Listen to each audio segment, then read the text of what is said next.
We'll still drop the trench and do everything else as normal.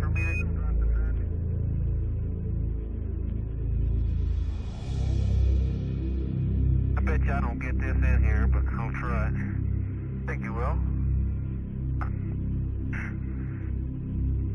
I don't know. Okay, that's pushed in. Let me do that and you do the penetroner, because I know how to do that one. Okay. That's a good swap.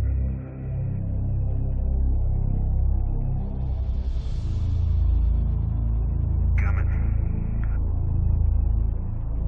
John, see if I got the red dot on my camera. Stop running.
Telefon! Ach, sieh mal eine an, der Kaufmann kommt auch schon mal. Entschuldigung, Mr. Glattler, mein Auto ist heute Morgen nicht angesprungen. Jeden Morgen dasselbe! Wenn es einmal vorkommt, dann war es das letzte Mal! Warum sieh dir mal das Telex an, du bist schon darum kümmern. Heldenwicht! Einige aufgeregte Bauern von West Valley melden bei der Polizei am 18.03.81 Sichtungen von unbekannten Flugobjekten über West Valley. Das darf doch nicht wahr sein! Was ist denn, Mr. Glattler? Fragen Sie auch noch so blöd! Mysteriöse UFO-Sichtung über West Valley? Das darf einfach nicht wahr sein! Ich dachte, seit dieser Cox verschwunden ist, seit über 3 Jahren sei endlich Schluss damit. Und jetzt kommt ein Telex über ein UFO? Das darf einfach nicht wahr sein! Was war damals eigentlich los? Also dieser Cox hatte damals ein UFO fotografiert, behauptete er. Und er meinte, er stände mit einem Wesen in Verbindung, das vom Planeten Ceteris kam. Totaler Blödsinn. Ich sah diesen Cox das letzte Mal, als er in einem Fallstück mit einer Pistole wild rumfuchtelte. Danach ist er verschwunden, mit seinem Bruder auch. Aber jetzt will ich von dieser ganzen Geschichte nichts mehr hören. Und ich will auch mit dieser Sache in West Valley nichts zu tun haben. Eine kleine Story darüber reicht. Meine Zeitung ist damals schon genug in den Dreck gezogen worden. Ist dir das Spiel gewesen vom Cox? Damals hat es für uns berichtet worden. Ja, also... Was nun? Also, eigentlich haben wir ja Anrufe bekommen, aber ich wollte das nicht. So richtig gekümmert hat sich da niemand drum. Gut, dann will ich, dass Parker nach West Valley fährt. Ich war ja damals noch nicht da, das wird die Leser sehr interessieren. Das gibt eine hohe Auflage. Gut.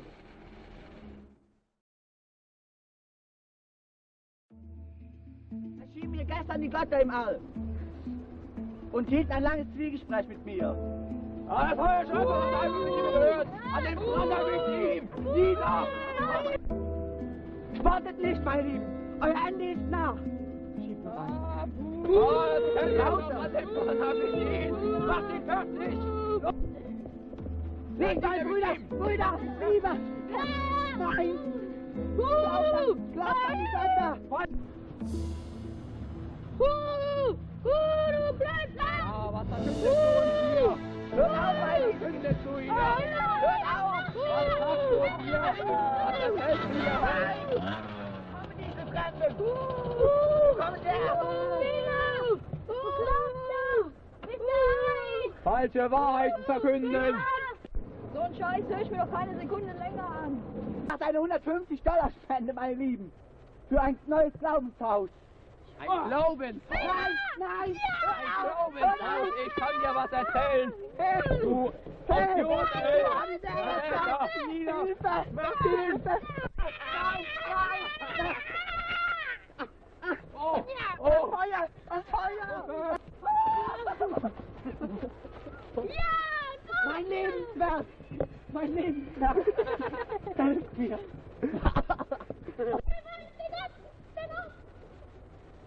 Haben sich noch 2 gefunden für eine Spende?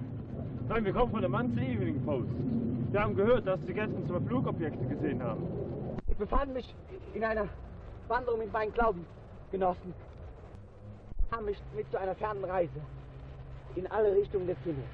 Wo sind Sie Ihnen erschienen? Dort erschienen sie mir, da und oben. Wo sind Sie Ihnen erschienen? Und waren Sie die Einzigen? Es waren mehrere. Es waren 4 oder 9. Es können auch wenige gewesen sein. Hey Mensch, der läuft doch so weg. Aber Brüder, denkt doch an die Worte des heiligen Chivaronus. Was ist das denn? Wo geht ihr hin, Brüder? Ich will euch doch nur helfen. Brüder, wo wollt ihr hin? Helft mir. Heute ist es wichtig. Der läuft im Suff. Helft mir, Brüder.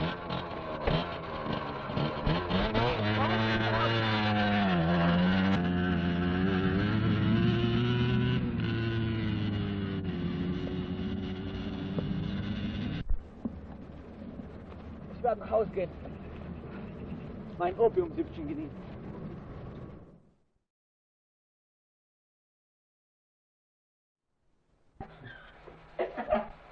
Also McVally, bei so einer Geschichte, da kann ja nicht rauskommen. Warten Sie ab, Mr. Glattler. Ach was. Hi. Hi, Peter. Endlich! Wo ist Francesco Parker? Der entwickelt Filme. Habt ihr denn was Anständiges rausbekommen? Nicht viel, nur ein paar Fotos und so eine Aussage von dem Sektenführer. Mama Query, was hab ich gesagt? Das kommt noch, Mr. Kraftwerk.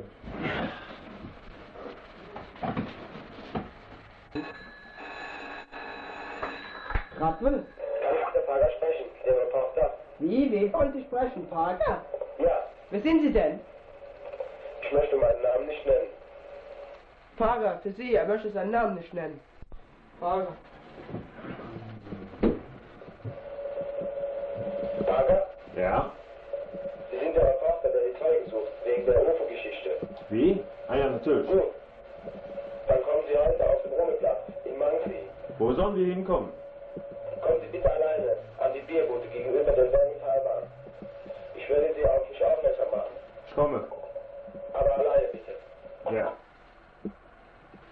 Aufgehängt. Und? Das war ein Zeuge, der gestern Abend in West Valley die UFOs gesehen hat. Ja, und er hat erfahren, dass ich Zeugen suche. Und dann gehe ich um 5 Uhr hin. Wie?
Peter Walker.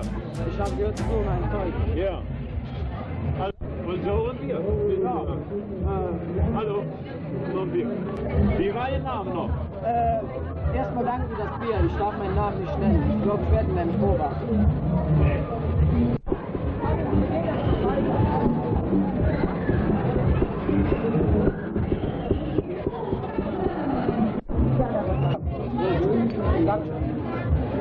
Langsam, langsam. Was wollten Sie mir denn sagen? Ja, ich bin also freier Polizist und vor ein paar Tagen, ich weiß nicht mehr wann, habe ich meine Runde gemacht. Und da ist Folgendes passiert. Also es war Donnerstag oder Freitag,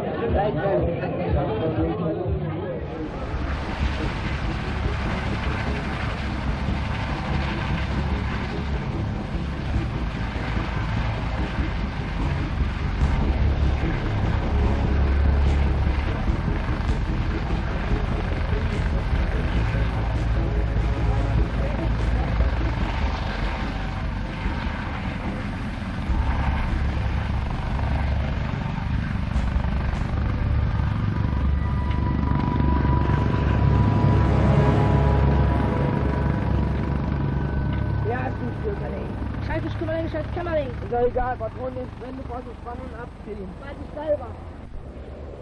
Ach komm, ich zieh mal die Spritze. Ah, Moment. Hier. Doch nicht die Fleischspritze, du Idiot! Nimm den Kampfstoff, die ist extra von der USA mit uns entwickelt worden. Okay, was die meinst du, die wohl?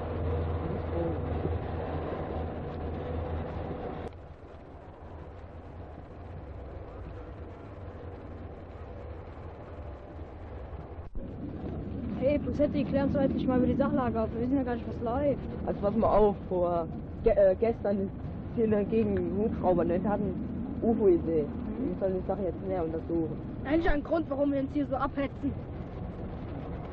Hey, Kümmerling, guck mal da um die Ecke.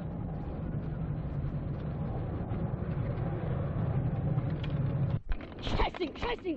Mist! Du spinnst voll! Das hast du nicht klar gemacht! Ja. Ist der hohl? Ah, jetzt reicht es alle, du spinnst ja! Ein schöner neuer Hut! $200! Mein Gott! Ah, Kümmerling, ich hätte große Lust, dich dafür umzulegen! Ach, lass den Chaoten da. Komm hier.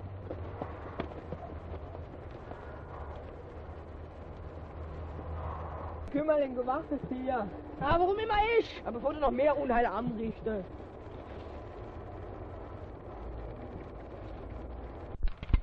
Oh Gott, immer auf die Dicken.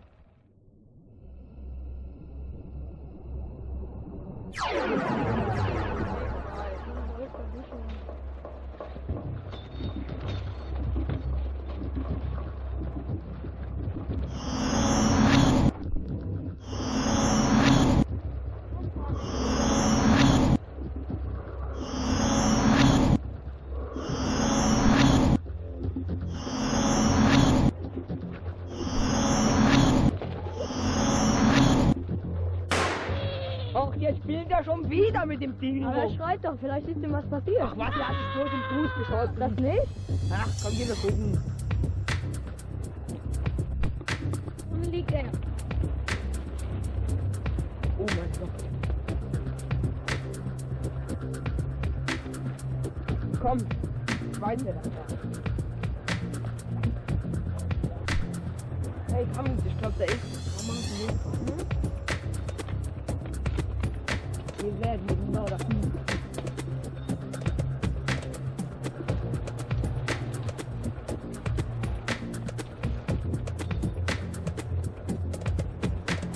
gibt's doch gar nicht. Hier, Karabiner zum Zweiten Weltkrieg, ihn warten.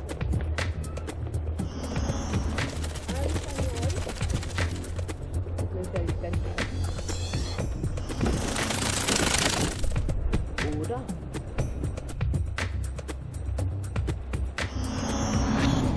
Also wenn mich mein Gefühl nicht täuscht,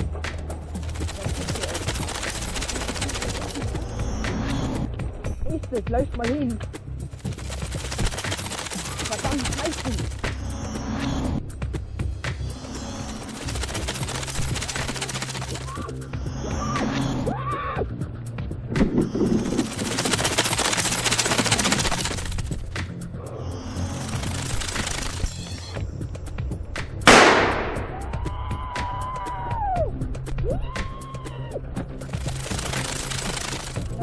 Glaubst du, das ist gut? Nein, ich denke, ich habe es nur angeschaut. Das ist der neue Kampfstoff BX25. Wir müssen uns beeilen, der Hubschrauber kommt. Was der will?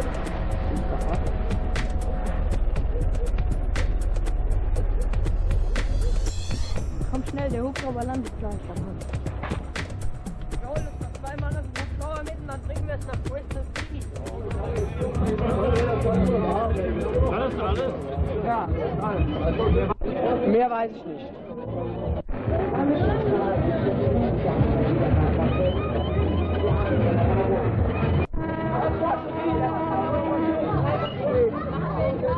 Oh ja, machen wir frei.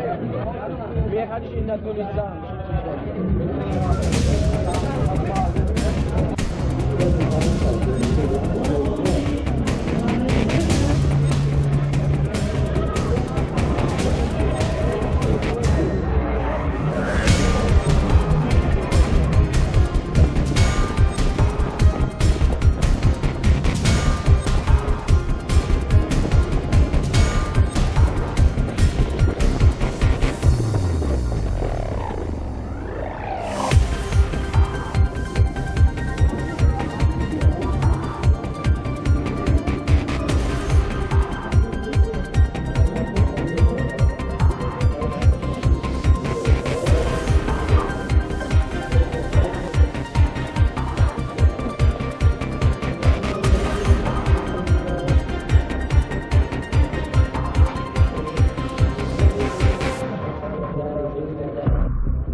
Nein, das können Sie nicht machen. Lass mich los. Nein, nein.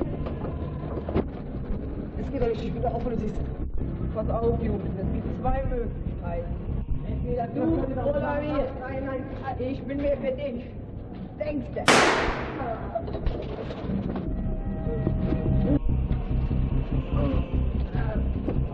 Schweine.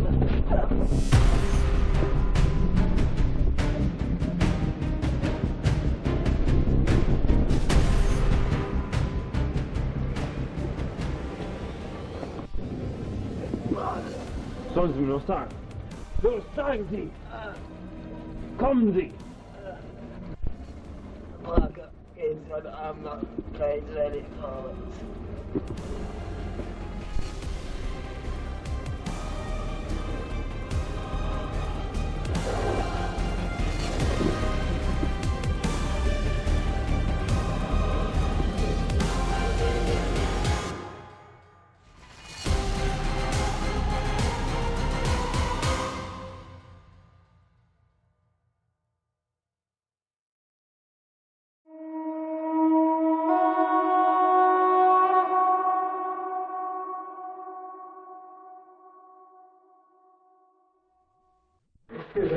So, das wär's. Jetzt brauchen wir nur noch einen Aufmacher für Seite 1.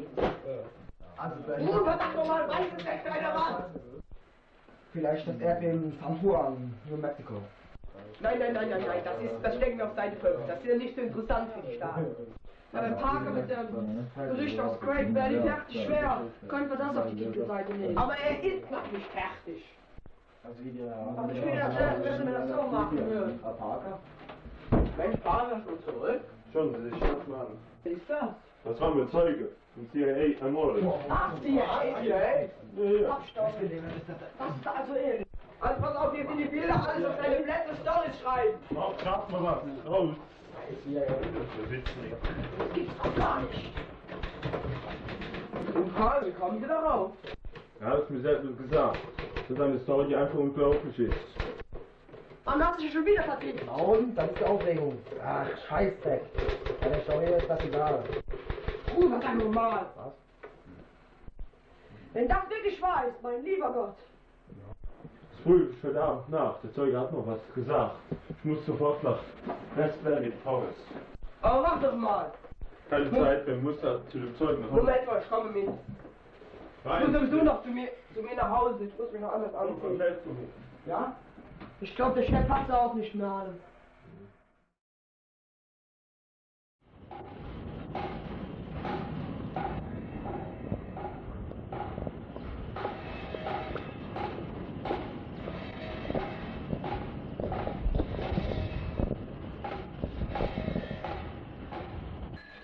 Mensch?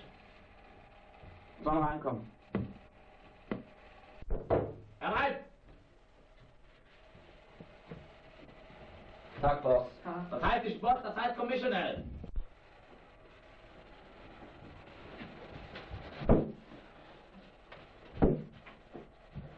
Ich kann mich nicht erinnern, dass ich gesagt habe, dass ihr euch setzen soll. Hoffentlich steht ihr mal, ihr Trottel! Setzen! Das ist ja eine schöne Geschichte. Sie müssen die Sache ja auch von unserem Standpunkt aus sehen. So, und dann musste er ihn umbringen, weil er zu viel wusste. Jawohl, Mr. Nash. Und bevor wir dies taten, hat er mit einem Mann gesprochen. Wer ist dieser Mann? Ja, wenn wir das wüssten. Ist ja interessant. Sehr interessant. Erschießen einen Augenzeugen, der bei einer Aktion für die Staatssicherheit dabei ist. Und lassen den entkommen, der vielleicht auch noch davon weiß. Wunderbar, einfach wunderbar. Kommt rein! Wir konnten ihn nicht verfolgen, weil wir ihn aus den Augen verloren haben. Was heißt die wieder? Aaron Cummings. Und warum sagen die dir das nicht? Steh auf, Mann! Ihr werdet diesen Kerl finden. Und wenn ihr die ganzen Staaten auf den Kopf stellt. Verstanden? Mr. Nash. Und jetzt raus! Jawohl, Mr. Nash. Sieh aus, deinen Haus! Komm. Da unten! Dilettanten! Jetzt nicht! Oh, Mr. President! Nochmals, Entschuldigung, Mr. President. Goodbye. Das geht aber alles schief.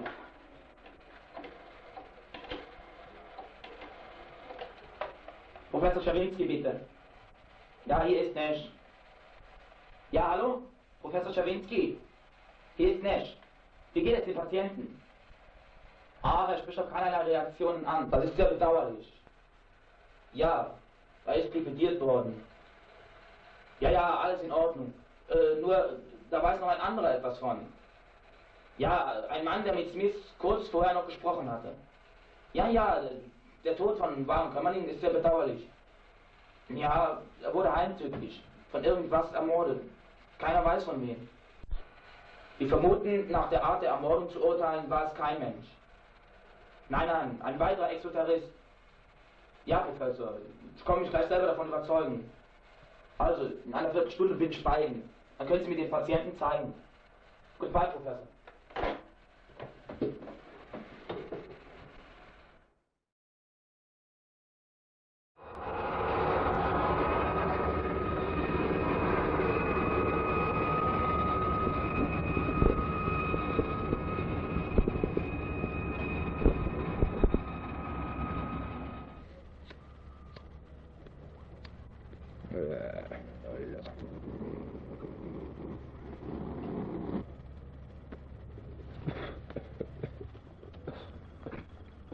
Professor Czerwinski? Oh, Mr. Nash. Brüderchen. Nicht doch. Aber nicht so förmlich. In Russland trinken wir immer Wodka. Ich trinke keinen Wodka, überhaupt keinen Alkohol. Nichts hier, das wird... Oh, sind wir nicht so pingelig? Was brauchen wir? Ihre Gebräuche in Russland, sehr eigenartig, nicht? Oh nein, das sind die besten Gebräuche der Welt. Und Sie haben ein Mittel gefunden, den Patienten zu beruhigen und zugänglich zu machen, ohne dass er einem gleich anfällt. Ja, das ist ein Wirkstoff, den die US Army in ihren Labors entwickelt hat. Für ein menschliches Lebewesen absolut tödlich, kann ich also sagen. Aber für eine solche Intelligenz einfach ungefährlich. Danke. Ich möchte ihn ganz gerne sehen. Ich bin eigens mit dem Hubschrauber von Manzi nach hier eingeflogen. Ich bin sehr gespannt auf ihn. Ja, okay. Sie sagten eben, der Kampfstoff sei tödlich für ein menschliches Wesen. Wieso gehen wir denn jetzt einfach so da rein? Ja, und wieso trägt der Soldat überhaupt eine Gasmaske? Eine Gasmaske. Wir haben dem Lebewesen den Kampfstoff injiziert. Ist doch völlig ungefährlich. Das da drin ist doch sowieso nur Betäubungsgas. Na, da können wir uns schon einen kleinen Besuch erlauben. Sergeant Peters ist ja diesen Dämpfen ständig ausgesetzt. Ach so. Sergeant Peters, öffnen Sie die Tür.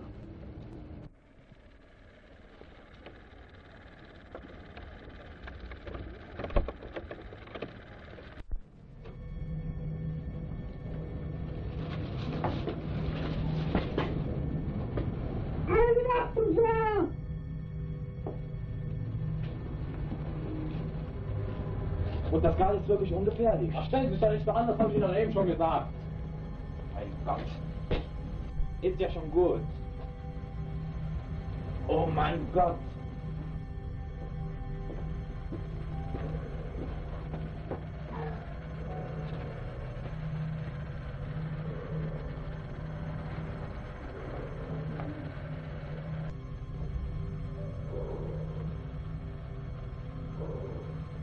Die arme Kreatur. Sie ist uns an Intelligenz, haushoch überlegen und nur durch einen Kampfstoff unschädlich gemacht worden. Welchen Organismus muss dieses Lebewesen besitzen? Das wollen wir ja gerade herausfinden. Er ist ein wertvoller Kadaver für die Wissenschaft. Wir wollen ihn töten und auseinandernehmen. Nein, nicht töten, aber untersuchen.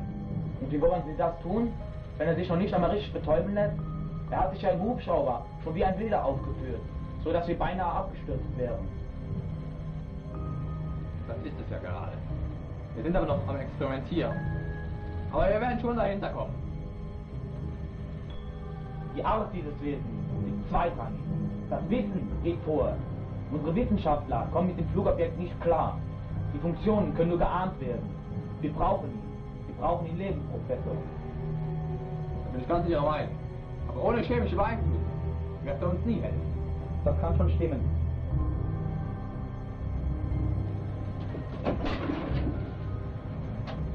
Ich hab genug gesehen, Professor.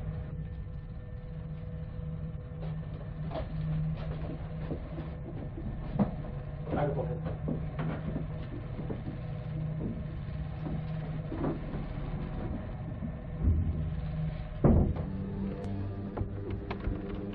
Ja, du, so machen sie aber. Tschüss. Wir werden sofort versuchen, ihn zu beeinflussen. Aber versuchen Sie nicht, ihn umzubringen. Er ist der Wichtigste für die gesamte Menschheit. Ich bin mir dieser Sache ganz bewusst. Herr Professor, das hat mich sehr gefreut. Mr. Nash, goodbye. Wiedersehen.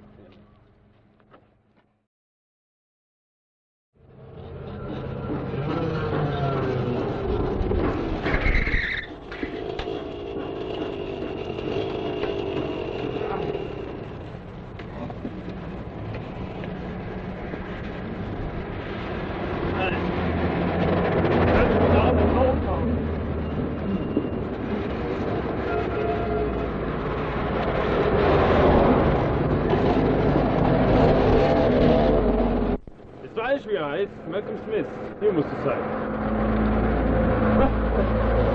Typisch Spaß.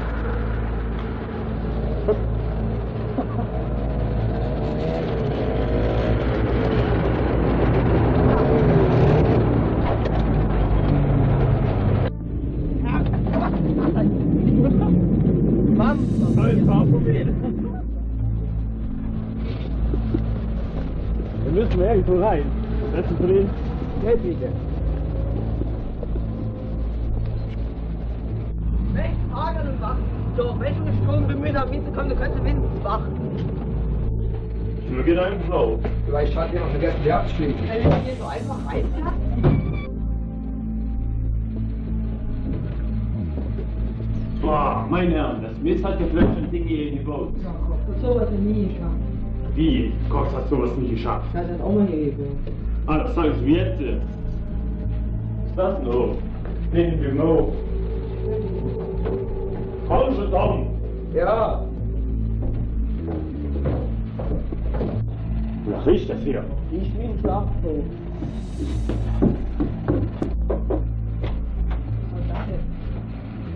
Schiete bestial.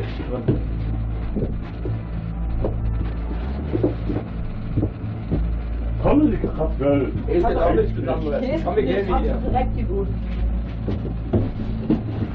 Kommen Sie.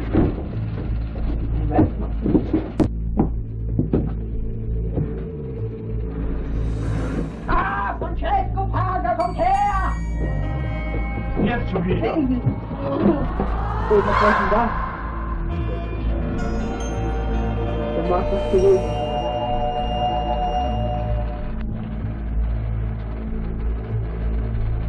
Das muss die Frau liegen lassen. Das geht mir super klar. Hey, komm, du bist ja bei mir im Büro!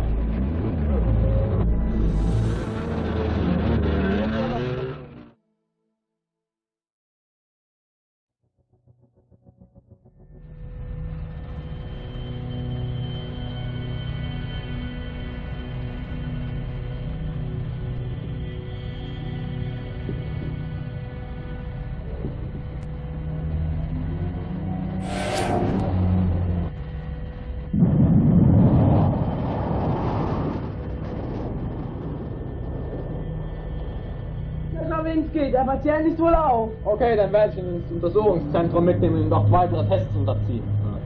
Bitte Schawinski, der Patient ist weg. Was? Himmel, nochmal! Verdammt nochmal! Hier! Töten! Sie! Unfähiger Dilettant! Träumer! Fantast! Gibt's doch nicht! Was? Das ist doch wohl eine Höhe! Lecken Die Sie sollten mich wir raus! auch... Vor 1 Sekunden war das Wesen noch drin gewesen! Diesem Wesen ist nichts gewachsen. Nichts ist diesem Wesen gewachsen. Verdammt, Mensch, das nur Nash bei. Das wäre ein Schreck.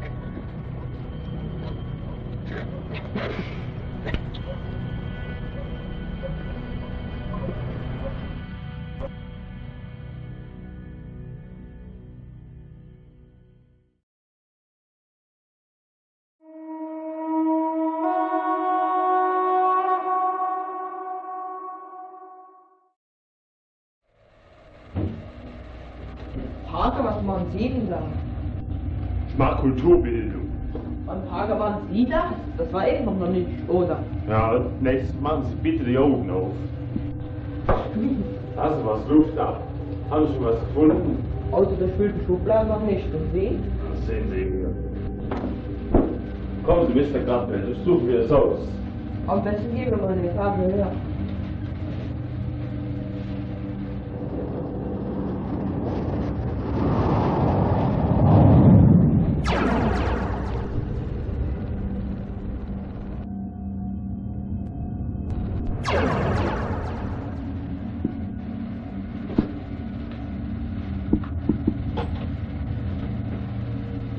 Das sieht dann hier aus.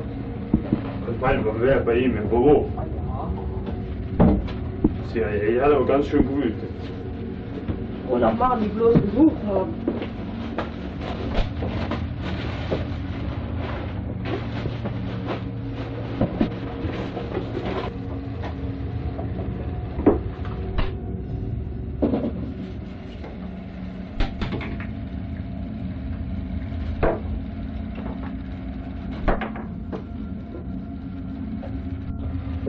Ein Gott, ist das hier in der Luft.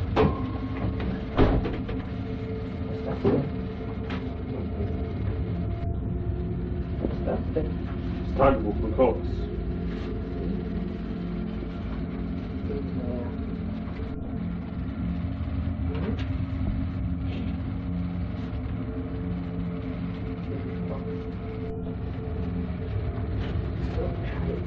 Aber wird jetzt Zeit, dass wir gehen kommen.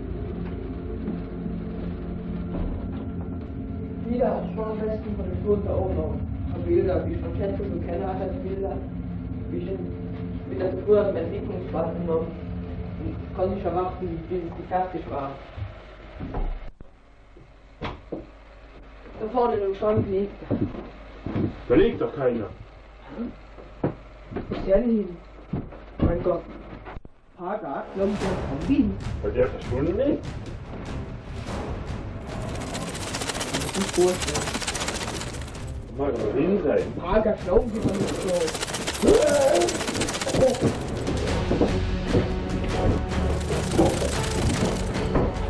Kommen Sie.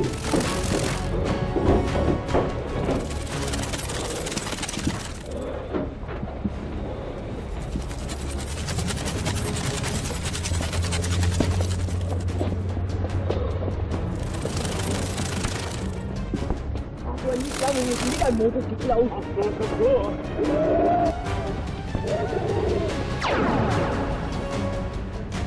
Weg!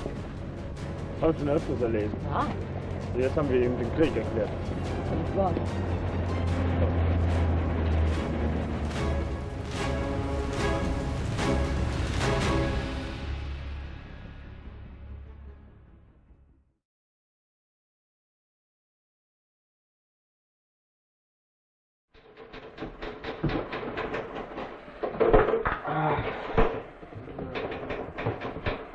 Jetzt.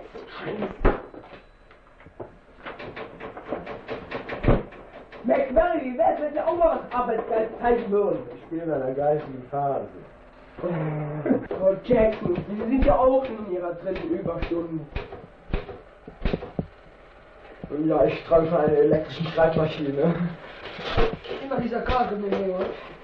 Und so eine elektrische Schreibmaschine trage ich auch schon lange. Eine Flasche Bier wären wir reden. Wenn ihr saufen wollt, dann geht doch die Kneipe nebenan. Das ist der erste gute Vorschlag für heute. Das macht unsere Mund. Dankeschön. Na, Vater, geht's dann mitsaufen? Nix, der Parker bleibt hier. Wir haben fast keine Bilder von Smiths Haus.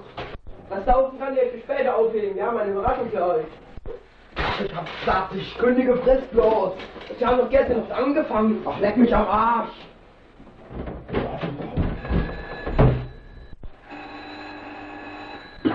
Gradfuhr, Chefredakteur Marks The Evening Post. Hallo? Hallo? Ja, hallo? Hier ist ein Polizist Billy. Ich bin auch ein Kollege von Malcolm Smith. Was? Gehen Sie her. Ja, sprechen Sie. Hallo? Ich bin ein Kollege von Malcolm Smith. Ich habe die Sache auch gesehen mit den Außerirdischen, der gekidnappt wurde. Ich möchte Ihnen die Stelle gerne zeigen. Wo soll ich hinkommen? Kommen Sie heute Morgen nach West Valley. Ich komme. aufgelegt. Da muss ich direkt hin. Da hab ich gar nichts mehr zu sagen. Und sie tun auch mal was für ihr Geld beklagen. Ja, das ist ja gut.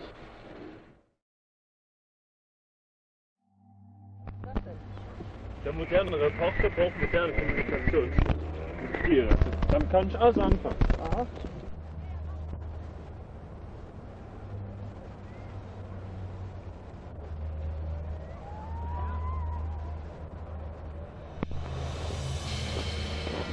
Ja, also hier ist es passiert.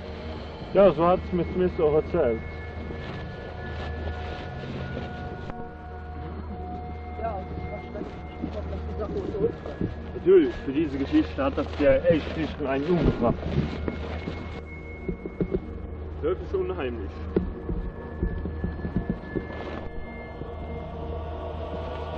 Hier muss irgendwo der Gang sein, von dem Smith mir erzählt hat. Ja, da ist er ja.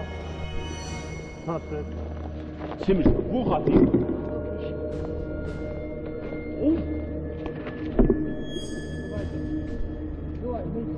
Komm, wir gehen jetzt zurück.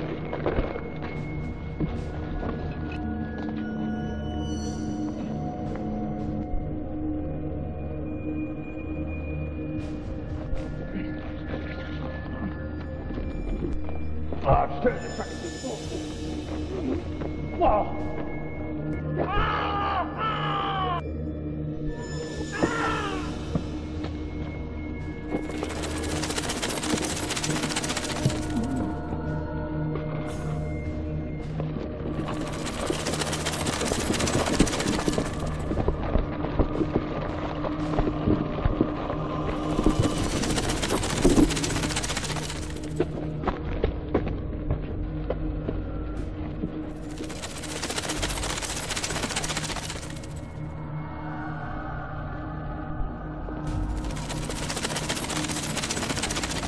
Was ist es?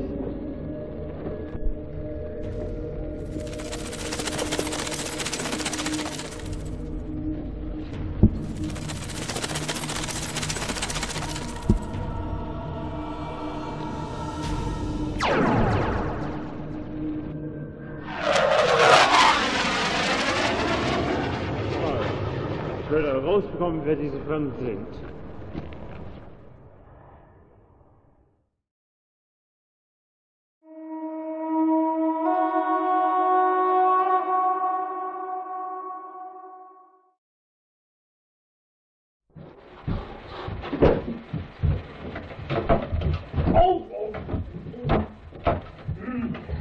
Komm, halten wir uns hier nicht länger auf. Komm, wir gehen weiter. Oben. Okay. Komm.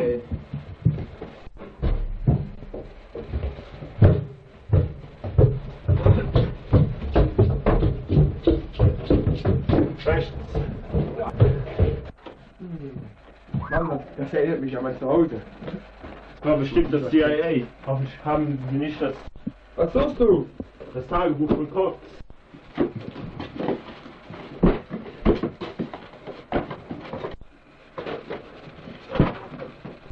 Versuch mal schön, ey. Hab. Ja.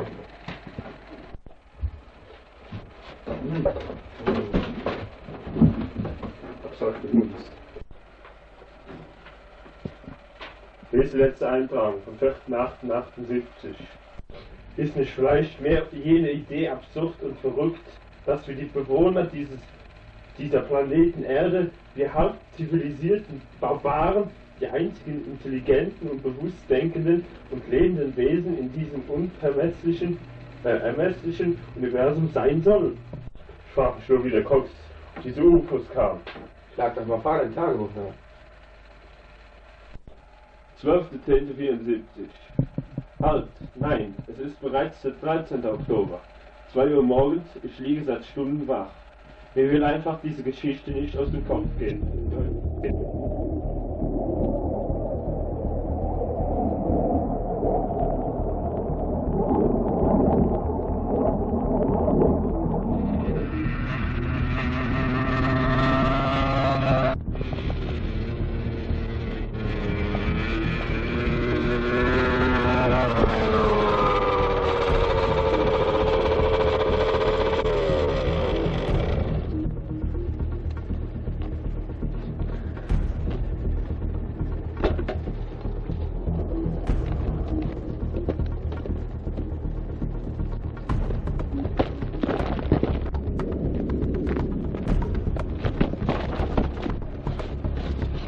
Diese Scheißrattel müssen wir ersäufen! Hört mal gar nicht, wo hier Umweltverschmutzung sein soll.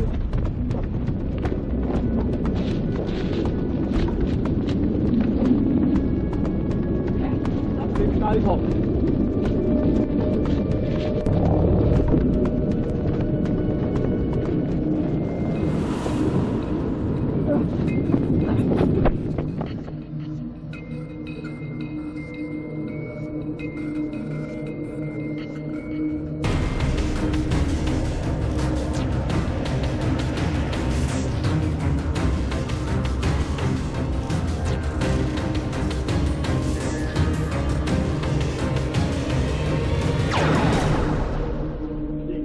Entdeckte mich und von da an fällte die Erinnerung.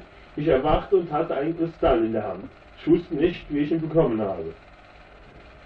Tja, wann kommt 14. Oktober? Das ist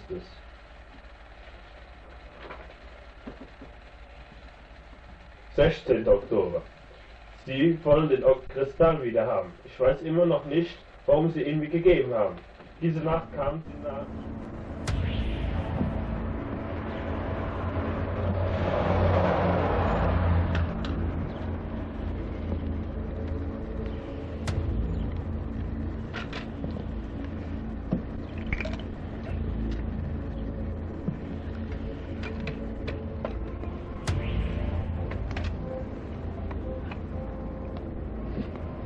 Und nun? Leg den Kristall weg! Bist du wahnsinnig? Nicht passiert. Das ist das Geschenk von meinen außerirdischen Freunden. Ach, deine Freunde. Wo ist er denn? Wer, der Weihnachtsmann? Der Osterhase. 5 Minuten im Durchmesser. Ja, für deinen Scheiß habe ich mir sowieso noch nicht interessiert. Gut, dass du weg bist. 4 Uhr, 37 Minuten. Sichtbar ab 21:36 Uhr. 8 Meter am Stunde. Ist soweit.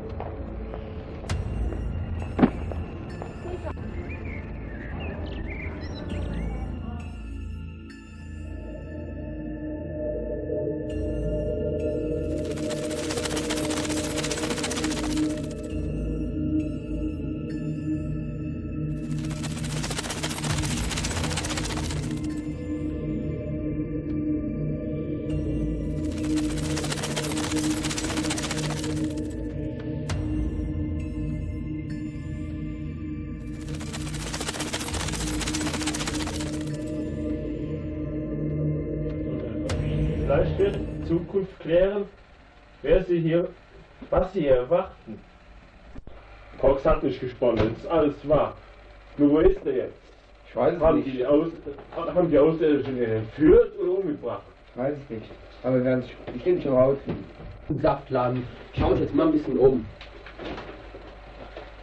Ei, jetzt liegt es durch. Warte mal, ich komme mit.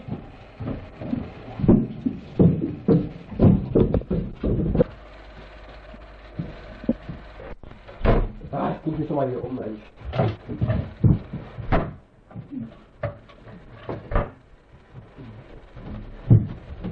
Okay. Was ist das denn für ein Federschuppen? Ich gegen hinten sehe. Zu welchem Atemschuppen ein? Oh, jetzt ist das Geräusch. Ach, das ist ein Düsenjäger, ja. Man hat so Quatsch gehabt. Das ist ein Krähen. Hey, was ist denn jetzt los? Hey, wie ist schon mal? Was ist das denn? Was ist das? Was, Mensch? Hallo, was ist das? Ich weiß es nicht. Aber... Ich geh nicht auf.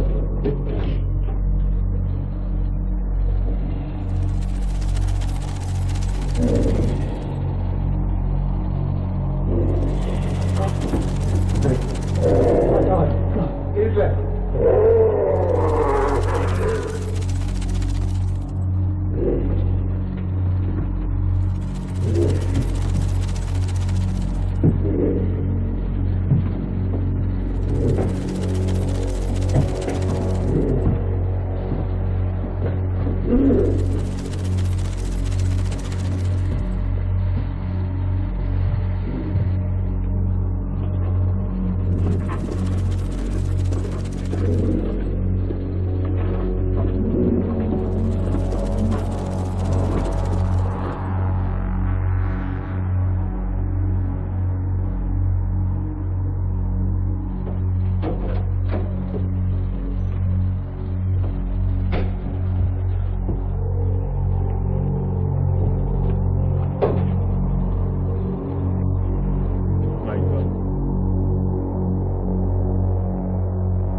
Na, das Raumschiff und Herrenbein und Francesco waren weg.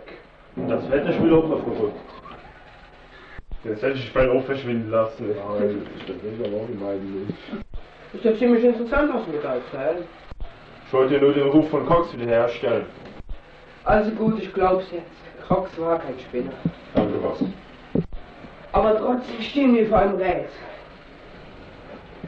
Wo steckt Cox denn? Das versuchen wir jetzt rauszufinden. Und wie? Wir wissen, was mit Cox geschah und was es mit dem Kristall auf sich hat. So einfach unglaublich. Du weißt aber nicht, wo Cox verschwunden ist und was an diesem Tag geschah. Einen Anhaltspunkt haben wir. Welchen? Ich muss wissen, was für ein Bericht er am 12. Oktober gearbeitet hat. Das lässt sich ja feststellen.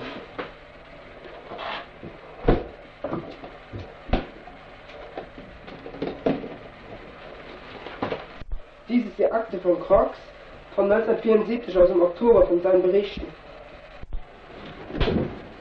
Gute Frage, das ist ganz interessant. Hier haben wir es. Er sollte am 12. Oktober 1974 über die geplante Autobahn durch West Valley berichten. Ich schicke ihn dahin. Damit wird die Frage geklärt. Mhm.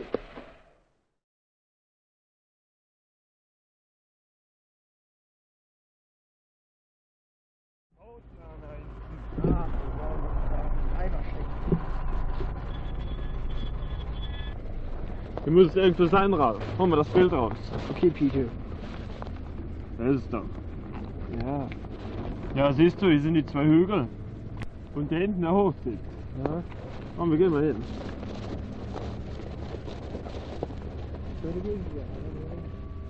Ganz schön anstrengend, so als Stadtmensch hier rumzulatschen.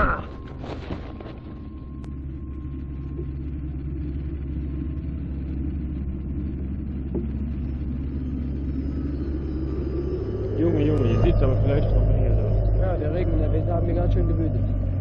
Der Wind? Der wirkt aber noch anderes.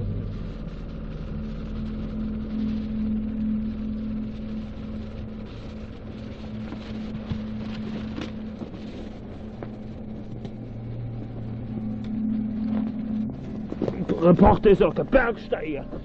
Oh, Tür, noch in die Tasche ran. Ja. Okay, Peter.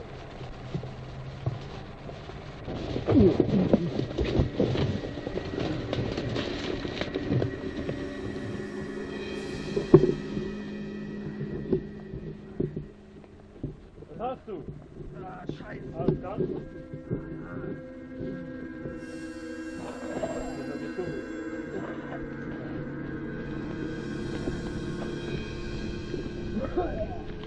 Hörst du das Brummen? Die Fremden kommen. Das möchtest du aber wissen. Ach, sei nicht so leichtsinnig. Du weißt, wie es damals Cox ergangen ist. Du hast auch schon wie meine Mutter. Trotzdem, sei vorsichtig. Yes. Da sind sie. Oh. Doch, so. Nein, du darfst nicht gehen. Geh nicht. Geh nicht. Geh nicht.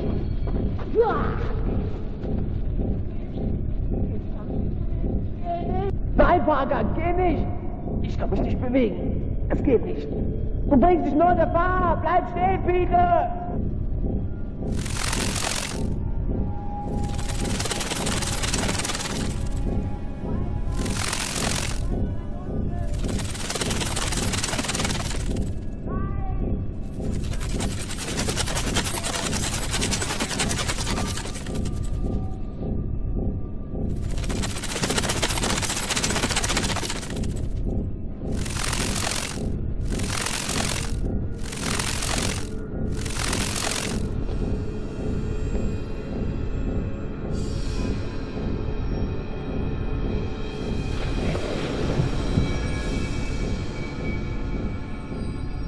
Ich werde euch wiedersehen, Götter aus dem All.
Rein mit dir!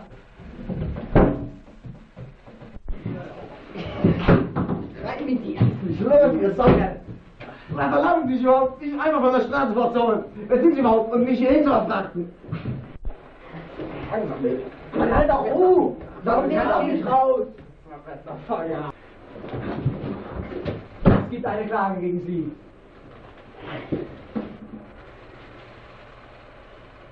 Hä? Hören Sie, Mr. Ah, meinen Namen kennen Sie also auch nicht. Doch, Ralph McQuarrie. Und was glauben Sie eigentlich, wo Sie hier sind? Den verlogensten Verein, den ich kenne. Hören Sie mal, zügeln Sie sich, sonst können wir Ihnen schöne Unannehmlichkeiten bereiten. Jetzt zur Sache, bitte setzen Sie sich. Hören Sie, Mr. McQuarrie. Ich weiß, dass Ihnen Ihr Kollege Parker erzählt hat, dass er mit dem Polizeibeamten Smith in Kontakt gestanden hat. Und ich weiß auch, was er ihm erzählt hat. Aber lassen Sie mich ausreden. Dieser Smith hat eine Staatssicherheitsaktion miterlebt. Natürlich ungewollt. Ah, und dafür bringen Sie ihn einfach so um. Ja, das mussten wir tun. Er durfte es nicht einmal Ihnen erzählen. Sie sind jetzt Geheimnisträger unseres Landes. Und Sie haben... Ich will Ihnen mal eins sagen, Mr. Nash. Es geht hier nicht nur um Ihre schöne Staatssicherheit. Es geht hier um Menschen, die verschwunden und umgebracht worden sind. Und um diesen Cox, einer meiner Kollegen, der schon vor 3 Jahren umgebracht worden ist. Aber Mr. McQuarrie, was hat denn dieser Cox da... Waren Sie damals da? Haben Sie ihm damals geholfen? Er war der einzige Mensch, der von diesen Fremden aus dem Weltall etwas wusste. Er stand nämlich in direkter Verbindung mit diesen Fremden. Ich weiß, dass Sie hinter mir her waren, kurz nachdem ich mit Peter gesprochen hatte. Und Sie versuchen, mit Ihren Aktionen die gesamte Menschheit zu täuschen. Mr. McQuarrie, stellen Sie sich doch nur mal die Hysterie der Welt vor, wenn wir auspacken würden. Was würden Sie tun, wenn eine Invasion von diesem Planeten käme, wo auch immer sie liegt? Da können Sie nichts mehr tun. Natürlich. Die uns diese Fremden geben, können wir einen Entwicklungssprung von über 400 Jahren zurücklegen. Alleine die Technik, der Flugkörper, mit denen Sie hierher gekommen sind, muss so hoch entwickelt sein, dass... Die Technik. Es geht Ihnen also in erster Linie um die Technik und nicht um die Menschen, die durch ihre Machenschaften in Gefängnis raten. Wie zum Beispiel Smith und jetzt sogar ich. Aber ich bin Reporter und mir geht es in erster Linie um die Menschen. Zum Beispiel ist Peter Parker gestern von diesen Fremden mitgenommen worden und ich werde es versuchen, ihn zurückzuholen. Und wenn wir nun zusammenarbeiten würden? Mr. McQuarrie, Sie sind ein ungewöhnlicher Mann. Mit Ihren Möglichkeiten, die Ihnen zur Verfügung stehen und Ihren Verbindungen, da kämen wir viel weiter. Und dann von Ihnen am Schluss übers Ohr gehauen zu werden, hä? Glauben Sie mir, wenn wir zusammenarbeiten, wird es zu einer Verständigung mit den Fremden kommen. Bisher wissen wir nicht, welche Absicht sie haben. Sind sie nun friedlicher Natur oder wollen sie alles zerstören und sind dann feindlich? Bis jetzt haben sie noch nur von der zweiten Art Gebrauch gemacht. Oder sind Sie nicht meiner Meinung? Natürlich, aber woher sollen Sie das wissen? Hä? Ich bin natürlich auf dem Laufenden, denn das CIA schläft nicht, wie Sie wissen. Ich weiß von sämtlichen mysteriösen Fällen, die sich seit 1974 zugetragen haben. Natürlich weiß ich auch von dem, was mit Cox passiert ist. Dann ist er gut. Aber trotzdem, auch wenn ich mit Ihnen zusammenarbeite, dann tue ich dies nur mit einem Vorbehalt. Das ist natürlich Ihr gutes Recht. Aber ohne uns kämen Sie sowieso nicht weiter. Glauben Sie mir. Unter diesem Vorbehalt arbeite ich natürlich mit Ihnen zusammen. Danke, dass Sie sich dazu entschließen konnten. Denn so werden Sie dieser Sache viel früher auf den Grund kommen, als Sie gedacht haben. Was ist denn das für ein Ding? Mit diesem Ding werde ich versuchen, mit den Fremden Kontakt aufzunehmen.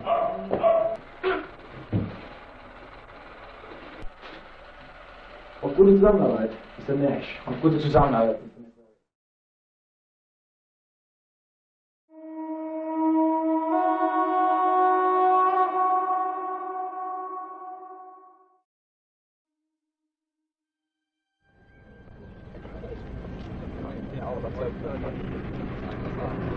Und Sie glauben wirklich, Mr. McQuarrie, dass Sie einen Hinweis finden werden, den Mr. Parker übersehen hat? Ja, ich glaube schon, dass Peter etwas Wichtiges übersehen hat.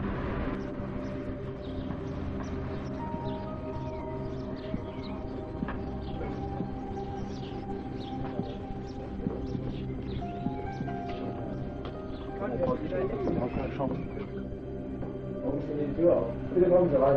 Ausgerechnet heute. Was haben Sie gemeint, Professor? Nichts. Wie sind Francesco und Hermann verschwunden? Die beiden Reporter aus Ihrer Redaktion? Ja. Ich glaube, irgendwas liegt hier in der Luft. Es dauert nicht mehr lange, bis wir alles aufgeklärt haben. Hoffentlich werden wir eine friedliche Lösung des Konfliktes erleben und kein Blutbad. Hoffentlich kommen wir nicht zu spät damit. Wie darf ich das verstehen, Professor? Sie wissen doch von der Raumfähre Columbia, die seit ein paar Tagen verschwunden ist. Ja, verschwundene Raumfähre. Ja, die Sache ist schon vor ein paar Tagen geschehen. Niemand durfte etwas davon erfahren. Und das ist uns auch gelungen. Die Raumfähre Columbia verschwand spurlos auf dem Mond. Heute glaube ich, dass ihr Verschwinden mit diesen Fremden zusammenhängt. So, Mr. Nash. Und warum haben Sie mir nichts darüber erzählt? Gehen Sie ran, Cuzzetti. So. Hallo? Nein, hier wohnt keiner mehr. Aber Professor, warum sind Sie denn so skeptisch? Ja. Wieso glauben Sie denn nicht an eine friedliche Lösung des Konfliktes? Gleich wissenschaftlicher Leiter der Abteilung Moonschutz. Und gestern wurde angeordnet, dass ein weiteres Space Shuttle gestartet werden soll. Dieses ist auch gestern vom Raumflughafen Kennedy Spaceport ausgestartet.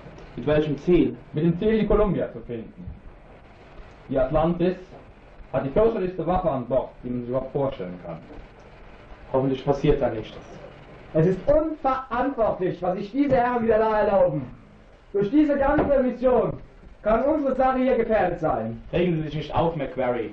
Wir werden alles tun, was in unserer Macht steht, um ein Blutbad zu verhindern. Ja. Na, hier haben Ihre Leute aber wirklich gute Arbeit geleistet, Mr. Nash. Lieber Mann. Hier. Aber das ist das Tagebuch, was Praga bei der Entführung von Francesco und Hirnbein vergessen hat. Hören Sie sich einmal an, was Cox über den Kristall schreibt.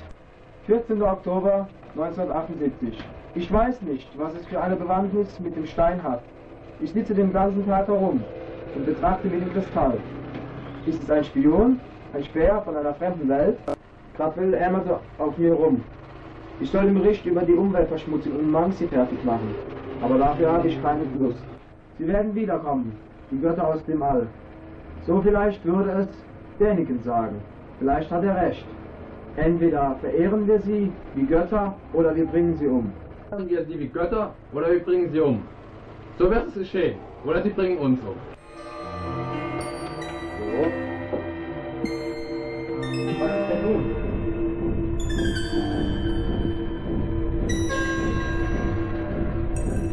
Was ist das? Was ist denn los? Geht Schwinski? Was ist los?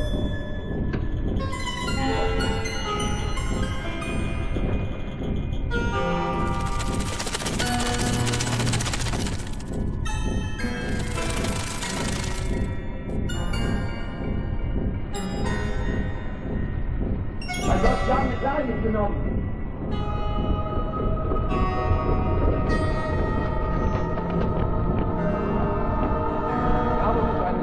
Strengstrahl außer Gefecht gesetzt. Ganz simpel. Der Kristall übermittelte Ihnen unseren Standort für die Antenne des Fernsehens.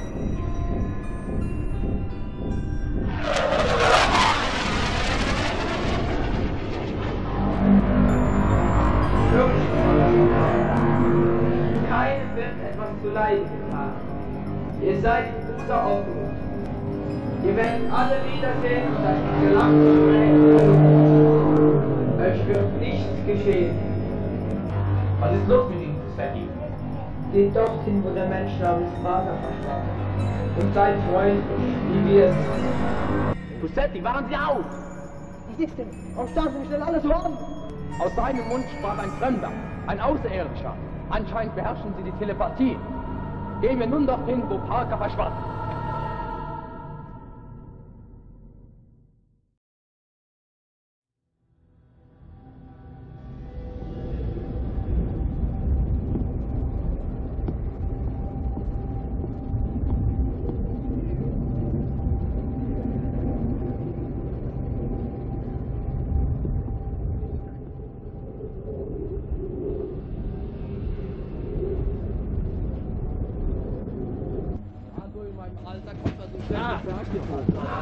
Aber so dehnen Sie es doch. Harry! Und Sie beeilen sich mal ein bisschen, wir wollen schließlich mal ankommen.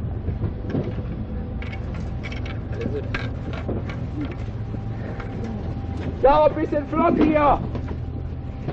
Wieder nicht ins Sanatorium! Meine Herren, und Vorsicht! Also passen Sie doch auf! Da sind hochwissenschaftliche Sachen drin. Die sind unersetzbar, meine Herren! Es wird schon nicht passieren. Herr, sagen Sie so! Wertvolle Instrumente! Sie sind auch nichts mehr gewöhnt, Possetti. Ich glaube, es wird Zeit, dass wir Sie nochmal zu einem Lehrgang für die körperliche Ertüchtigung schicken. Oh, es ist schon spät. Beginnen wir mit dem Aufbau. Halt. Wollen wir mal gucken.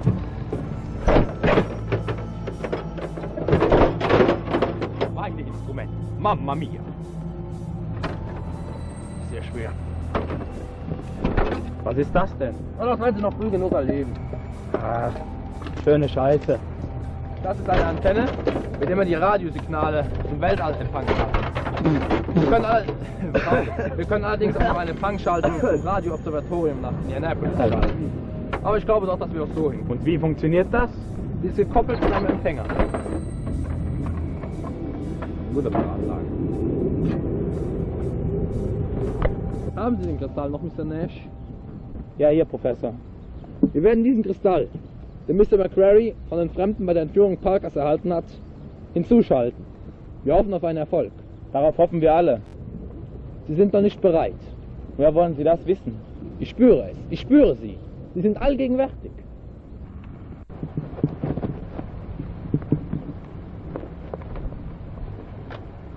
Hier. Da rein. Ein Kristall, er wird dann wie ein Quarz. Mein lieber Possetti, was glauben Sie denn, wer das Ding erfunden hat? Sie? Jawohl! Da passen Sie mal auf.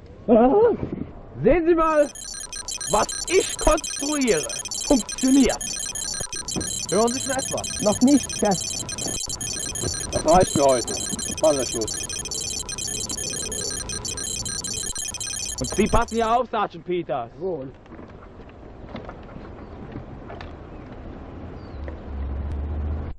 Glauben Sie, dass heute etwas passiert, Professor? Vielleicht, vielleicht auch nicht. Ich weiß nicht so recht. Hatten Sie hier keine Maulaffen bei, sondern setzen Sie sich. Passen Sie auch ein bisschen auf.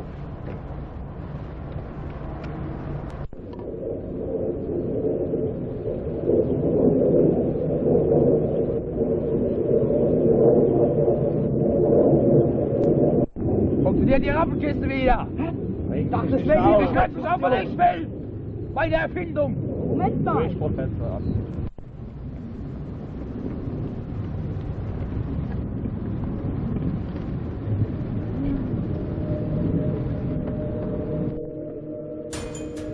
Was geht's, Sergeant?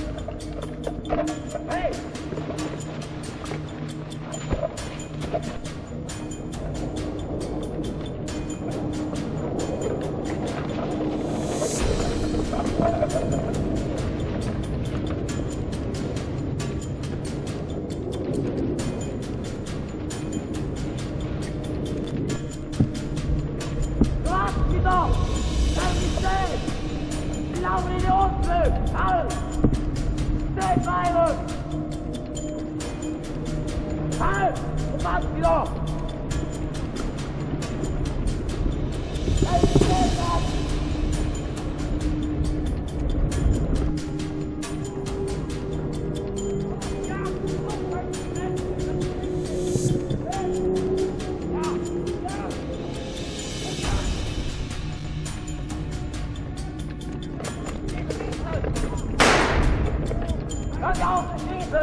Stoppen wir diesen verdammten!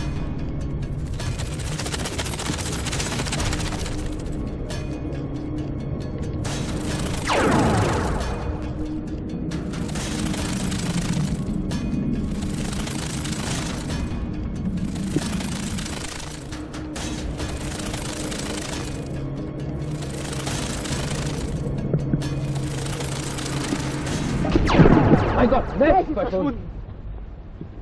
Ah, ich weiß, wo er ist.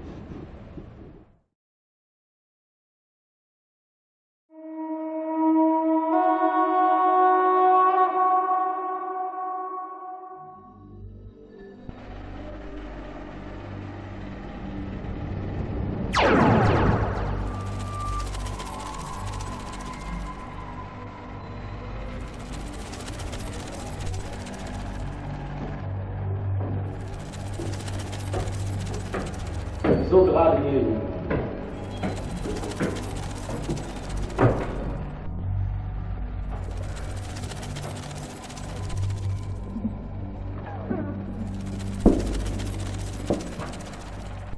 Kommen Sie rein, Mr. Nash.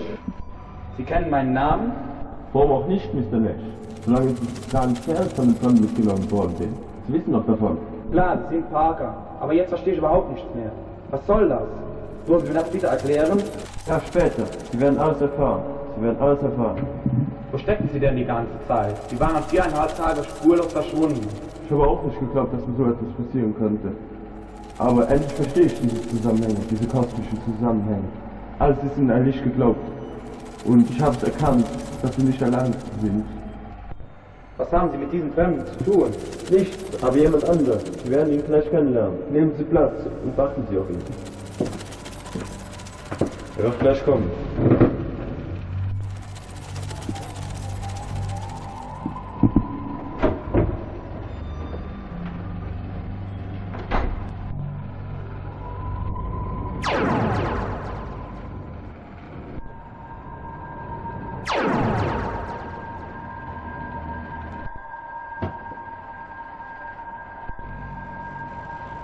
Es ist gut.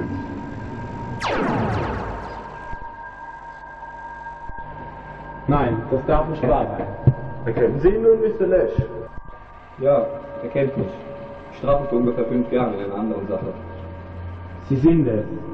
Ich glaube es nicht, aber Sie sind es. Sie sind Douglas Cox. Ich bin es. Was bedeutet dies? Sie werden es gleich erfahren. Er will mit Ihnen sprechen. Ich bin Douglas Cox, dessen Verschwinden vor 3 Jahren mir so viel Aufsehen erregt hat. Was stellen Sie nun dar?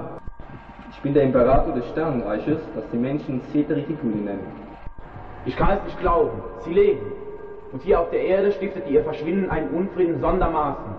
Menschen wurden getötet. Daran sind Sie nicht ganz unschuldig. Aber ich an Ihrer Stelle hat auch nicht anders gehandelt. Wo steckten Sie die vergangenen Jahre? Ich bin der Erbe des Universums, wie man mich auch Ceter Reticuli nennt, weil ich sie vor dem Untergangsgang bewahrt habe. Parker und McQuarrie habe ich schon alles erzählt, aber Ihnen werde ich es nochmal erzählen.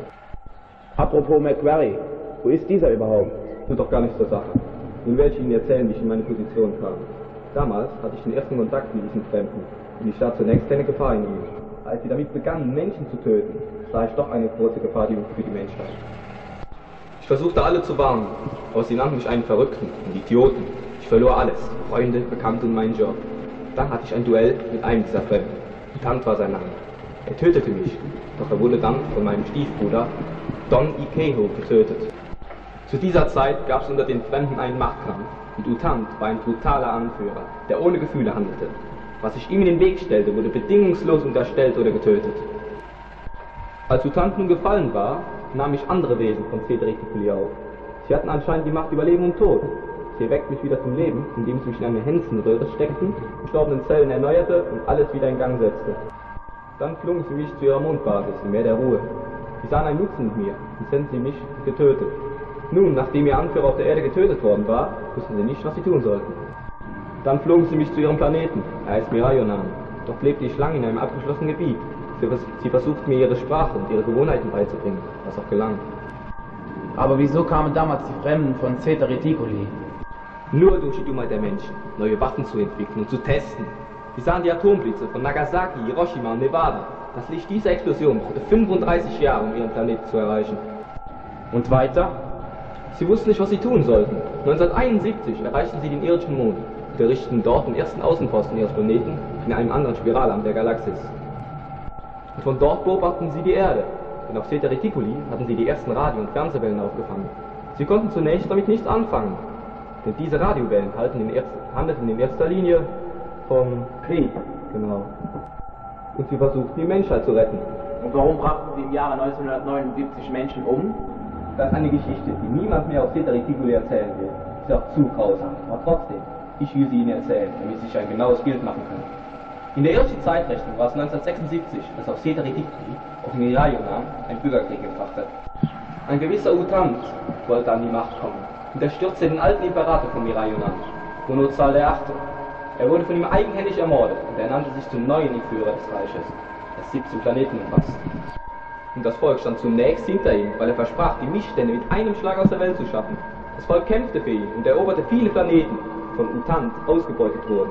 Es war einfach unglaublich, wozu diese Wesen alles fähig waren. Diese Geschichte passierte ebenso auf der Erde 1932 mit Hitler oder in Japan unter Hirohito. Da kann man mal sehen, wie sehr sich die Mentalitäten der Menschen, der Arkaner, die sich ihre Schöpfung bezeichnet, gleichen. Wie gesagt, Utant schwärzt das Imperium mit Hass und Zerstörung. Aber eines Tages geschah etwas Merkwürdiges. Mirayonan empfing die Botschaft von der Mondstation, die unter seiner Regierung in Vergessenheit geraten war, sehr darüber und startete sofort mit einem großen Raumschiff, um sich den Planeten Erde selbst anzusehen. Er begann damit, Spione auszusenden, die aber mordeten und töteten. Ich erkannte die Fremden damals auf der Erde und versuchte, zunächst jedenfalls, mit ihnen friedlichen Kontakt aufzunehmen, was auch misslang. Ich sah dann, dass sie uns feindlich gesinnt waren, aber niemand wollte mich anhören. Ich startete dann selbst eine Explosion in dem Waldstück, wo sich die UFO-Sichtungen häuften. Dabei wurde ich getötet. Utant aber, der die Erde in Besitz nehmen wollte, wurde von meinem Stiefbruder getötet und ich wiederbelebt. Und dann geschah etwas, was sich keiner so richtig erklären konnte. Ein Raumschiff nur, wahrscheinlich waren es britische Fremde, die mit der Herrschaft von Utant nicht einverstanden waren, brachte mich nach Mirayonan und wieder tauchte die Mondstation in Vergessenheit. Und dann? Die Schergen des Utant erfuhren erst ein paar Monate später von dem Tod ihres Führers. Und sie wollten sich natürlich rächen. Und wieso kommen Sie gerade nun zur Erde? Wenn ich nicht gekommen wäre, dann wäre es aus mit der Erde gewesen. Denn nun gerade wollten sie einen Hauptschlag gegen die Erde ausführen und ich startete zum Mond mit dem größten Raumschiff, das wir besitzen. Bis vor einigen Tagen gab es nun erbitterte Kämpfe auf dem Mond. Ich wollte gewaltlos gegen sie vorgehen, ohne Blutvergießen, aber es misslang. Und sämtliche Schergen des Mutanten wurde getötet. Wenn ich noch eines nicht begreifen kann, dann ist es das, wieso gerade Sie Imperator von dieser völlig fremdartigen Kultur wurden. Es war eigentlich ganz einfach. Jeden Tag besuchten mich die wissenschaftlichen Arkaner in meinem Ghetto, in dem ich schwebte. Und sie lehrten mich alles über ihren Planeten. Ich erlernte ihre Sprache. Sie ist ganz einfach und ähnelt dem Indogermanischen. Ich versuchte sie umzustimmen, denn Utant hat wirklich nur eines im Sinn: zu töten, zu vernichten. Dabei gerieten viele Lebensbereiche unter Argendruck. Die Ärmsten wurden noch ärmer, die Reichen noch reicher. Und dadurch entstand ein Bürgerkrieg, dem doch am Ende die bessere Seite unter meinem Einfluss gewann. Ich musste ihnen wirklich sagen, ich hielt es auch zunächst für unmöglich, an der Spitze der Freiheitsbewegung gestellt zu werden, aber es geschah. Ich besiegte das alte Regime fast ohne Blutvergießen und dann riefen sie mich zum Dank zum Imperator des Sternenreiches aus. Und nun bin ich es eben, der Erbe des Universums. Und nun, wie soll es weitergehen? Werden Sie die Erde wieder verlassen, nachdem Sie die Schergen des Utant beseitigt haben und die Menschheit Ihnen zum ewigen Dank verpflichtet ist? Ja, wir werden das Sonnensystem verlassen. Für alle Zeit, auf immer und ewig. Aber nicht ohne vorher gewarnt zu haben, was vielleicht schon immer als Warnung über den Häuptern der Menschheit stand. Ihr müsst mit eurer Energie sparsam umgehen, die Waffen vernichten. Ihr müsst Frieden und Gerechtigkeit aufrechterhalten und nicht nur so vor euch hinnehmen. Diese Warnung steht nun schon seit Jahrzehnten im Raum und sie wird immer akut bleiben, wenn ihr nichts für euren Lebensraum tut, sonst verendet ihr wie Tiere. Fast wäre es auf Zeta Reticuli so geschehen, aber nur durch das besonnene Handeln der führenden Schichten, die durch mich umgestimmt wurden, konnte eine solche Katastrophe verhindert werden. Und nehmt keine Atombombenversuche mehr vor. Ihr müsst versuchen, nicht noch mehr Intelligenzen des Alls auf euch aufmerksam zu machen, sonst währt euer Leben nicht mehr lange. Ihr müsst versuchen, die Erde zu retten, wie ich einst Mirayonan gerettet habe. Vor einigen Tagen noch, fast vor einer Woche, verschwand auf dem Mond ein Raumschiff der Erde spurlos. Was ist damit geschehen? Es ist leider zerstört worden. Wir kamen zu spät. Die Besatzung ist hingerichtet worden. Und nun werden wir die Erde verlassen, auf immer und ewig. Ich gebe Ihnen ein Friedenssymbol dafür. Hier. Es wird nun Zeit zu gehen. Wir werden Sie nun verlassen. Und alle werden wieder zurückkommen. Ich befreite alle entführten Menschen von den Schergen des Utant. Und sie werden zurückkehren. McQuarrie, Ehrenbein, Francesco äußerten den Wunsch, bei mir zu bleiben. Wo sind sie? Hier ist Ehrenbein. Ja, wir mussten einfach mitkommen. Wir forschten lange nach Douglas Cox, genau wie unser Kollege Parker. Und diese einmalige Gelegenheit konnten wir uns nicht entgehen lassen, die Weiten des Alls kennenzulernen. Und was ist mit dem Space Shuttle, das auf dem Weg zum Mond ist? Wir haben die Mondstation geräumt. Überzeugen Sie die Menschen, dass sie die Mundstation nicht vernichten brauchen. Sie können sie höchstens gebrauchen, denn eine Explosion bringt eine atomare Zerstörung mit sich. Und Sie wissen ja, was ich gesagt habe. Behalten Sie den Kristall und denken Sie daran, was ich Ihnen gesagt habe. Es gibt wirklich viel für Sie zu tun. Sie können sich darauf verlassen, Mr. Cox. Oder besser gesagt, Erbe des Universums. Auf Wiedersehen. Auf Wiedersehen, Mr. Cox.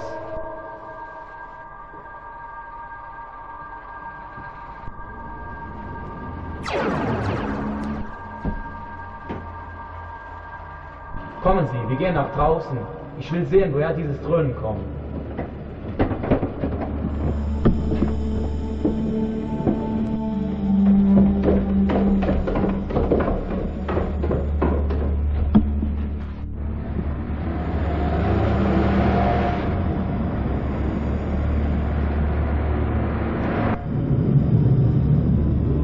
Oh mein Gott, das ist das riesige Raumschiff, wovon Cox sprach.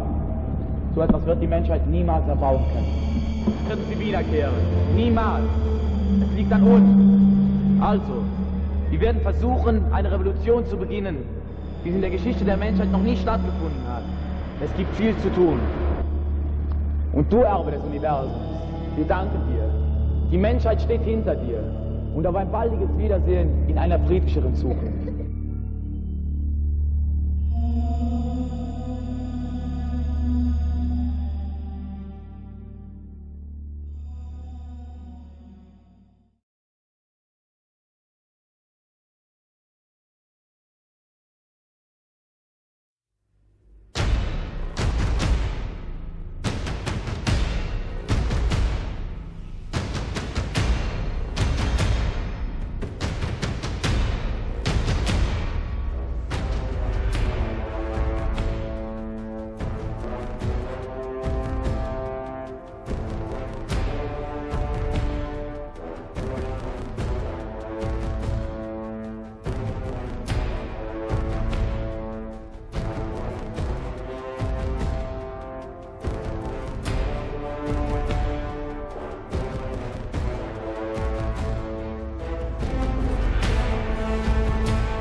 denen da begegnet und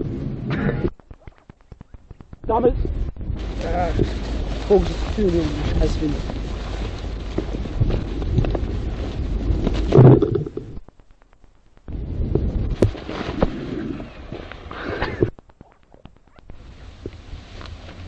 Zu Coral!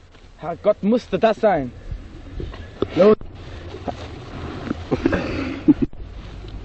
Er ist schon tot. Okay. Raus, ne, die läuft doch aus. Ja, ich war's!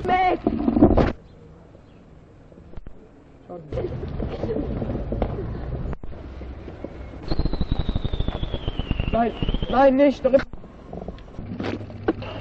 da sind die 8 Gäste. Aus!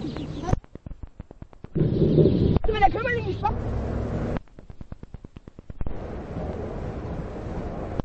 Kann man den nicht irgendwas verdenken?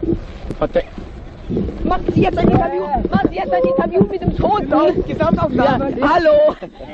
Ich bin der Attentäter!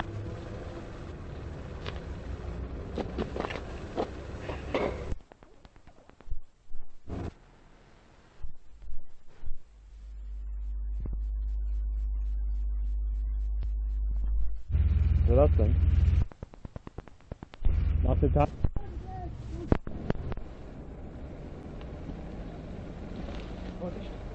Meine Herren. Links war gerade die Tasche an. Ja.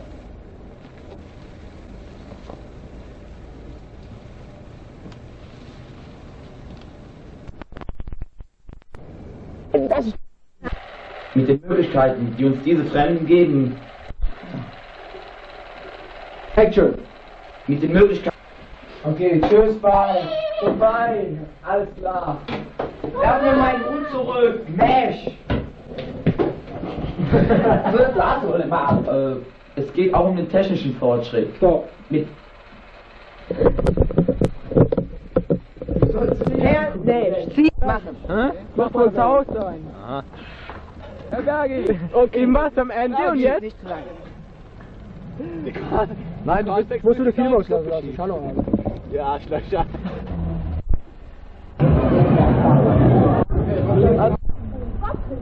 Mach doch! Mr. Schawinski, Sie haben einen Außerirdischen gefangen. Wie haben Sie das angestellt?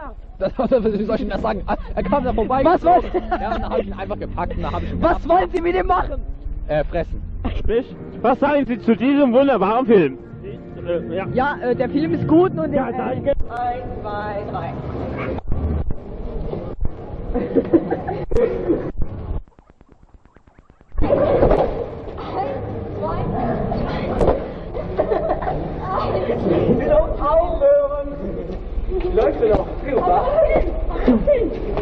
Herr Wesen, Sie wollen diesen CIA-Beamten, Sie haben den getötet. Was wollen Sie mit ihm machen? Essen. Ah, und was? Fleischwurst. Fettige? Und.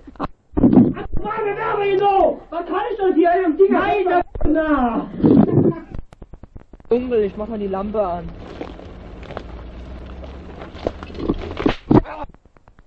Oh, ist was das?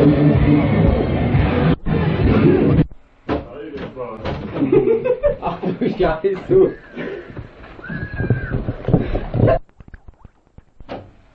Was ist das denn für ein Saftladen, Mann? Ich geh.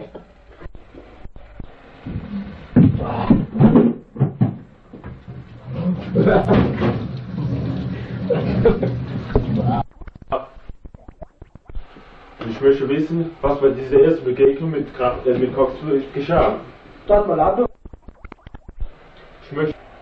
Und Jackson, du überarbeitest dich ja auch nicht.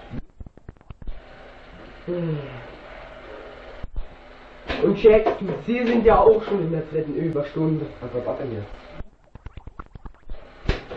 Um auf Cox zurückzukommen, was ist damals eigentlich passiert? Also angeblich wurde von Cox damals ein UFO fotografiert und er behauptet, er stände mit Fremden verbinden, die vom Planeten Cedere-Digoli kamen. Totaler Blödsinn. Den Cox habe ich damals eigentlich das letzte Mal gesehen, ein Fallstück, als er da mit meiner Pistole rumfuchtelte. Alex, stopp! Um auf Cox zurück. Francesco ist Filmmann, Francesco Ja und, wer ist das? Das war mein Zeuge vom CIA. Was? Jawohl. Ja und? Was für ein Bericht? Ich muss wissen. Das wird mich auch schlau. Sehr verehrte Zuschauer, wir stehen hier vor dem CIA-Gebäude und oben ist das Büro von William B. Nash. Ja. Und bald ist der Film zu Ende, ich muss jetzt schneller sprechen, also entschuldigen Sie bitte, ich bin gleich weg. Okay, wir haben immer noch kein Telefon. Das lässt sich schon feststellen.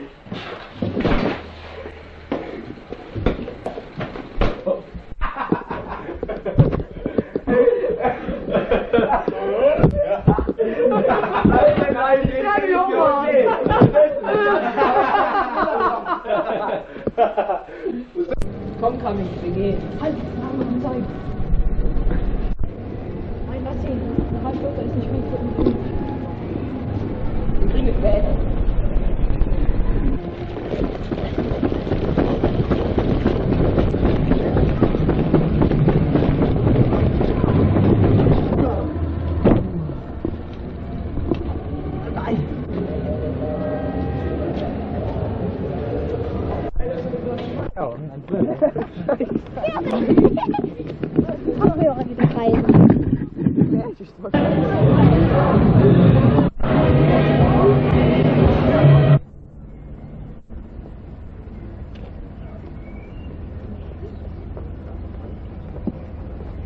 Und Sie glauben wirklich, Mr. McQuarrie, dass Sie einen Hinweis finden werden, den Mr. Parker übersehen hat? Wissenschaftlicher Leiter der Abteilung Mondschutz. Und gestern wurde angeordnet, dass ein weiteres Space Shuttle gestartet werden soll. Dieses Shuttle ist auch gestern vom Kennedy Spaceport gestartet. Ich war... Was hat er schon? Diese Paradepferd, also. Ja, was willst du noch der Holzstadt Mare? Da kannst du echt nicht tun. Entweder verehren wir sie wie Götter, oder wir bringen sie um. So wird es geschehen. Oder sie bringen uns um. Entweder... Und starte sofort. Forget it. Auf. Es bist du. Lach mal. Reicht. Ey, ist gut. Ich hast du viel rauslassen. Das war doch nochmal. Jetzt? Boah, das tut doch gar nichts zur Sache. Nun werde ich Ihnen erzählen, wie ich in meine Position kam. Damals hatte ich den ersten Kontakt mit den Menschen. Ich hab den Druck gehabt. Ich war in der Luft, aber ich muss Wenn ich nur eines nicht begreifen kann, dann ist es das, die bloß die Beratung dieser völlig fremden Kultur bist du? Ja, doch. Jetzt kurz vor der Vollendung unseres Films bin ich drauf, ja, kurz vor der Vollendung des Films, und der Rest auf diesem Film, das ist nun wirklich das allerletzte, fast das letzte, was wir zu drehen haben. Jetzt fehlen nur noch so das komische Mutterschiff da und noch so ein paar UFOs. Hä? Willst du da auch halt drauf? Hä? Komm, er geht ja in die Tüte. Ja, wir sind wieder da. Das war eine kleine Funktionsstörung. Der dem Anschaltdingsbums. Ich will auch aufs Bild, ja. Hier ist nichts zensiert. Ich meine, ja, was soll ich erzählen? Nun das allerletzte und das dann sind da Brasselschrott und dann Horstschrott gehabt. Willst du denn? Ist das klar?